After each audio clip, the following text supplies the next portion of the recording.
Assalamu alaikum and hello everyone. Welcome to our very first lecture in Introduction to Economics, EC 1002. This is the foundation of course for all University of London EMFSS programs. So whether you are studying economics, business, finance, accounting, international relations or politics, it is academically directed by the London School of Economics, LSE, and examined by the University of London. So our aim in this course is to give you the essential tools to think like an economist, to analyze real world problems, make sense of data, and critically evaluate government and business decisions. So today we begin with the basics: economics and the economy, theory and models, positive and normative economics, and the big question of micro and macro. So this sets the foundation for everything that follows. So dear students, what you will learn today, by the end of this lecture, you should be able to define economics and explain the concepts of scarcity and choice, explain the role of theories and models in economics analysis, and differentiate between positive and normative economics with examples, and identify the big questions of microeconomics like consumers, firms, markets, failures, okay? Then identify the big questions of macroeconomics, growth, inflation, unemployment, trade, policy, and most importantly, understand how economics tackle questions using data, models, and critical thinking. So this sets the roadmap for lecture 1 and aligns exactly with the EC 1002 syllabus headings. So dear students, first you should understand the definition of economics by Robin 1932. So economics is a science which studies human behavior as a relationship between ends and scarce, means which have alternative uses. So let's walk through the image step by step and connect it to the definition of economics by Robin 1932. Look at the left side, scarcity. So these represent the limited means we have: the resources, trees, crane, time, labor, land, machine. These represent the limited means we have. And humans always want more, like food, housing, education, comfort, luxury. So this shows the fundamental problem, scarce resources versus unlimited wants. So students, look at the middle, the decision maker. The person thinking represents individuals, firms, or governments facing choices. And economics studies how choices are made under constraints. And now look at the right side, choices and outcomes. So governments must decide between sectors like defense, healthcare, and education. Firms must decide what to produce and how much. And the gears and shield icon represent production methods and protecting social welfare. So this ties to the three central economic questions. First one is what to produce. Second, how to produce, and third, for whom to produce. So this infographic illustrates the core of economics. Scarcity, resources are limited. Unlimited wants mean desires never end. And choices mean every decision involves trade-offs. And the economic helps us understand and guide these choices. So whether at the personal level, study versus leisure, or the national level like defense versus healthcare. Now students, look at these two examples. At the left side, the student at a desk represents a personal decision maker. He's thinking, should I study for my exams or watch Netflix? So this shows opportunity cost at the individual level. If he studies, opportunity cost equal missed entertainment. If he watches Netflix, opportunity cost equal low study time and possibly lower grades. So this captures how economics applies to everyday life decisions. So look at the right side. The government building with the Pakistan flag represents national decision making. Two options: defense spending and health and education. So this shows opportunity cost at the national level. More budget for defense, less for hospital and schools. If more budget for health and education, less for defense. So this illustrates how governments face trade-offs due to scarcity of resources. So overall economic message is both individuals and governments must make choices under scarcity. Every decision has a trade-off, the cost of the next best alternative foregone. And economics studies exactly this how to allocate scarce resources among unlimited ones. So students, key idea is economics studies how societies decide what to produce, how to produce, and for whom to produce. So this illustration visually represents the three central economics questions every society must answer. Look at the center, the factory. So the factory symbolizes the economy or the production system. So from it, three arrows flow outward, showing the key decisions societies face. And look at the left side, what to produce. So a burger and a car, this represents the questions of what goods and services should be produced with limited resources. For example, should a country produce more food or more vehicles, more hospitals or more military equipments? Okay, now look at the right side, how to produce. The icon of robotic arm, technology or machinery. So this illustrates the decision of how production should take place. For example, should goods be made with more human labor, like labor intensive, or with advanced machinery, like capital intensive? So should we use renewable or non-renewable energy? Okay, now look at the bottom, for whom to produce. The three people of different sizes, colors, symbolizing society. This represents the question, who get access to the goods and services? For example, are products distributed equally among richer and poor? Do government policies favor certain groups more than others? Okay, so this diagram explains the key idea of economics. Every society must decide what to produce, how to produce, and for whom to produce, because resources are scarce and cannot meet unlimited wants. So these three questions guide economic systems like capitalism, socialism, or mixed economics. Economies. So each answer them differently.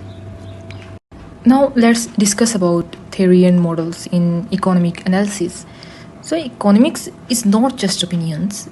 It uses theories and models. A theory is an idea or logical framework that explains relationships. For example, when price falls, demand rises. It's law of demand. So students, this illustration shows the law of demand in a visual, okay? So easy to understand way. So look at the left side. The downward sloping curve represents the demand curve. Vertical axis is price and horizontal axis quantity. Vertical axis higher at the top, lower price is higher at the top but lower at the bottom, and horizontal axis, the quantity increases as we move right. So the arrows indicate as price decreases, arrow moves downward, and quantity demanded increases. Okay, so arrow move rightward. Now look at the right side, shoppers example. Okay, shoppers taking more products from shelves as the price tag drops. So this shows the real world meaning. When prices falls, people are more willing and able to buy. So the overall concept is the law of demand states when the price of a good falls, the quantity demanded rises. And conversely, when price rises, demand falls. So all else equal. So this visual connects the abstract graph with a real life situation, so students see both theory and application. Now let's discuss model, a simplified representation of reality used to make predictions. So its example is production possibility frontier, PPF, shows trade-offs between two goods. Okay, so students, reality is too complex. Models simplify key relationships. Models allow us to test ideas, for example, supply and demand.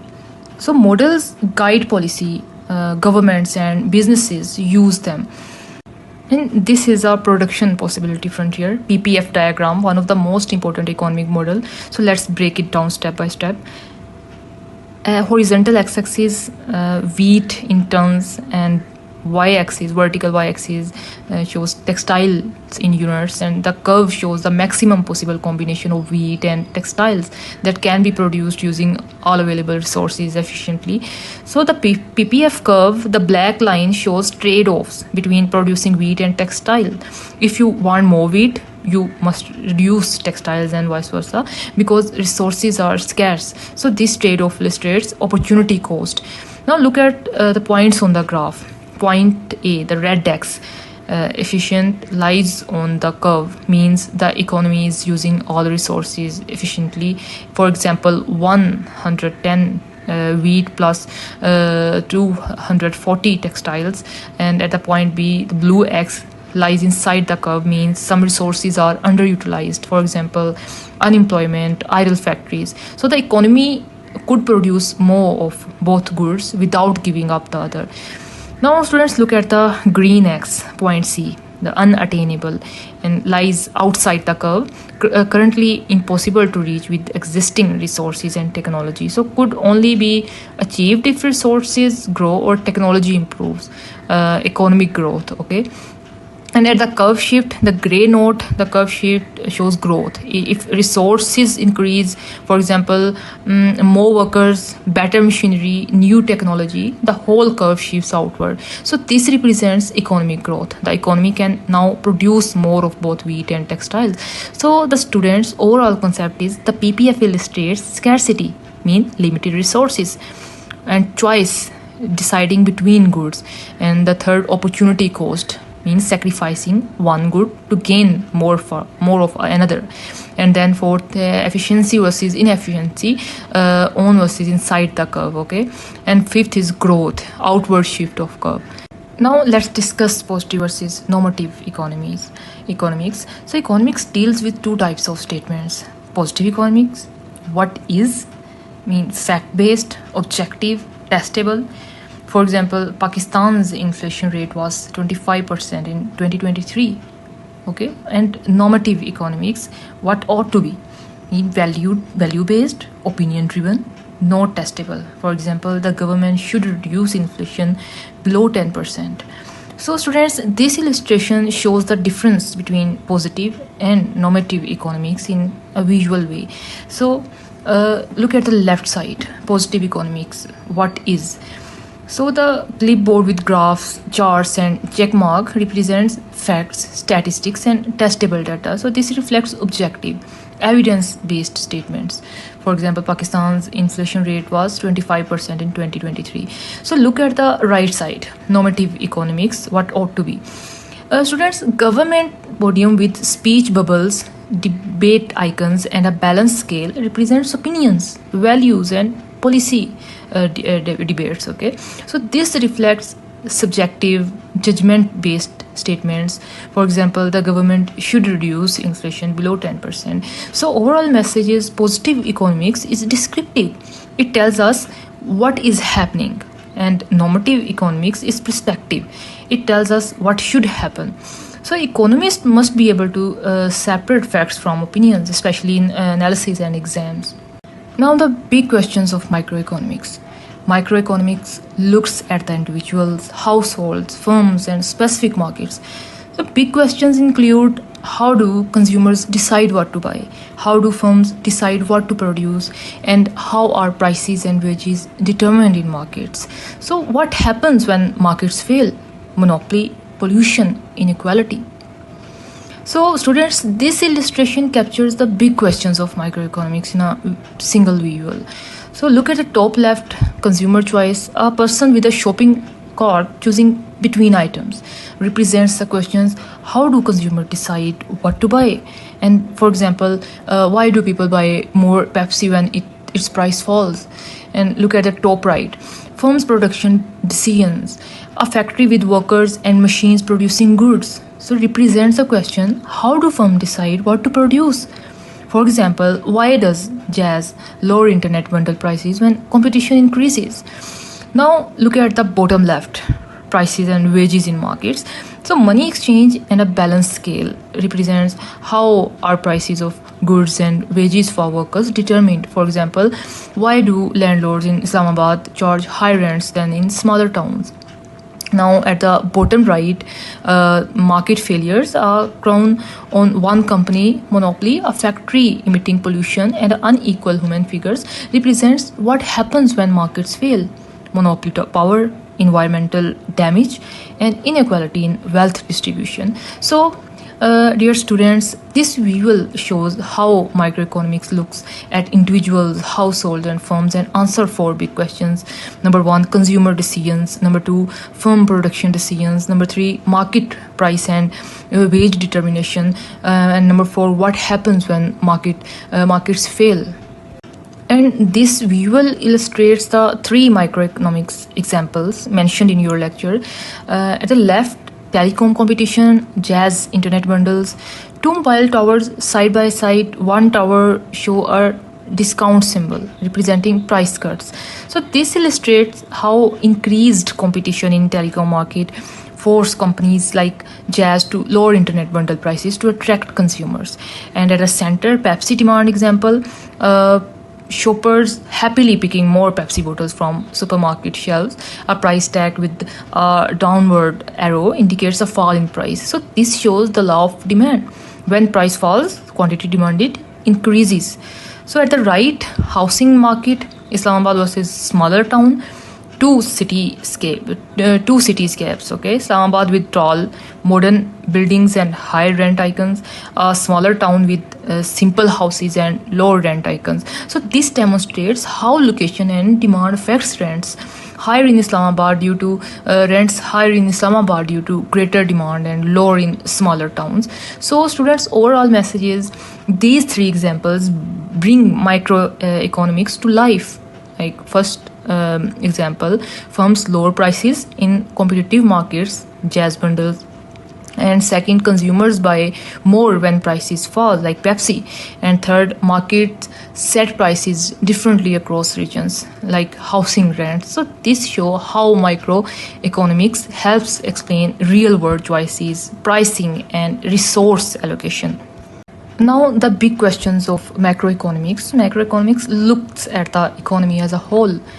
So this visual illustrates the big questions of macroeconomics clearly. Look at the top left, economic growth. A globe with bar chart rising at different heights shows that some countries grow faster than others. For example, China's GDP grows faster than Pakistan's. Now look at the top center, inflation. A shopping cart with rising price tags and upward arrows represents inflation, the general rise in prices of goods and services. For example, Pakistan's high food inflation in recent years.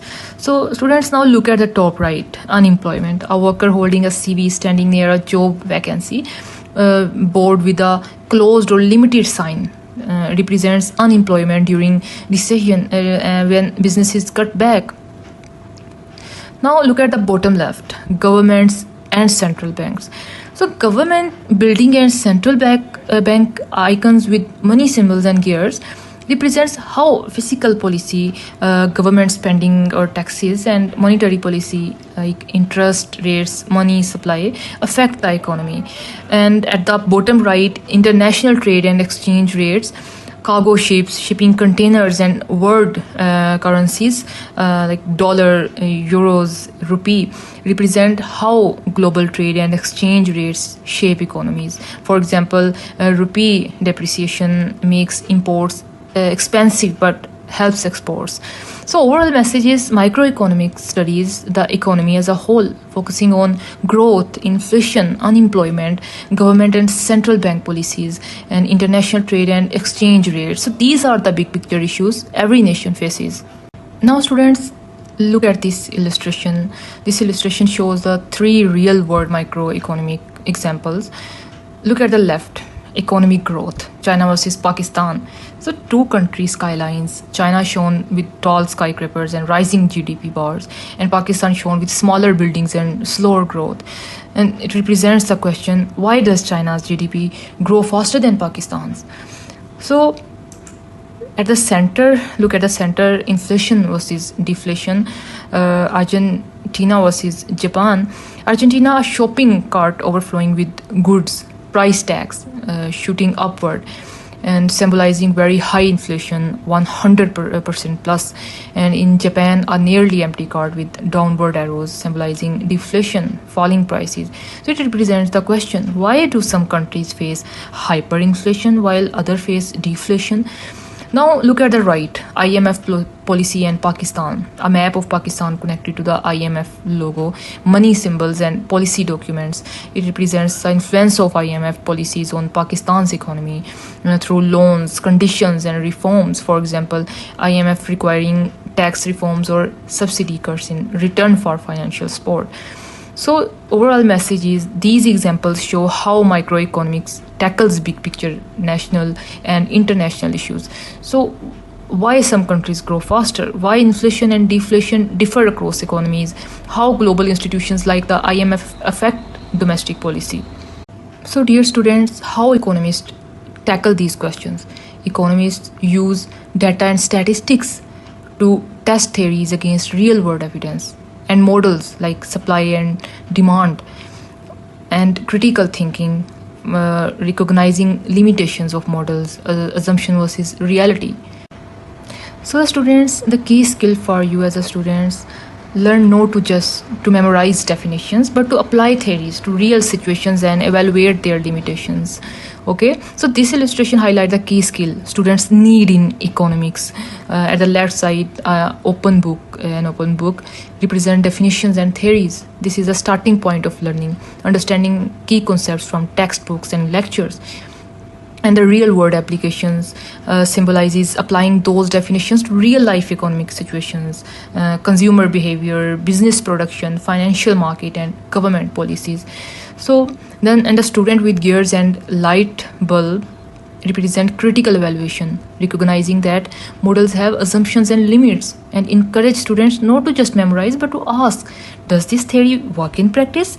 What are its limitations? So the skill required in EC 1002 and economics generally is learn definitions and models, apply them to real world problems, and evaluate critically.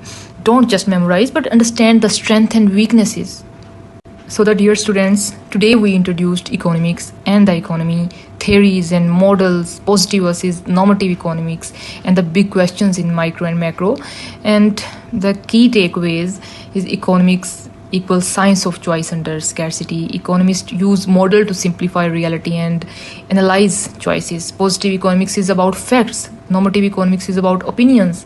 And micro asks how do individual and markets work, and macro asks how does the whole economy function. So this foundation will guide everything we study in this course. So students, is for your homework and self-practice. Write 3 positive and 3 normative economic statements related to Pakistan and identify 1 microeconomic and 1 macroeconomic problem you have read about in recent news in your own words, and explain why economists use models instead of trying to capture reality in full.